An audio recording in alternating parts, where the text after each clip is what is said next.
দু রকম সর্ষে আর লঙ্কা বেটেছি, তার সঙ্গে রসুন বাটা, তার মধ্যে পরিমাণ মতন হলুদ, তার মধ্যে পরিমাণ মতন নুন, তেল,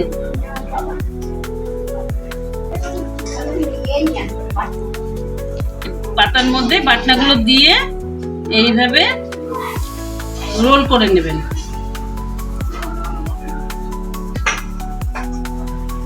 নুন নিলাম, একটু হলুদ দিলাম, অল্প একটু জল দিয়ে গোলাটা মেখে নিচ্ছি। কড়াইয়ে তেল দিলাম, কড়াই গরম হয়ে গেছে তেল, এবার বেসন দিয়ে গুলে বড়াগুলো দিয়ে দিলাম। তারপরে সর্ষে বড়া ভাজা হয়ে গিয়েছে, সর্ষে বাটা দিয়ে কুমড়োর পাতা,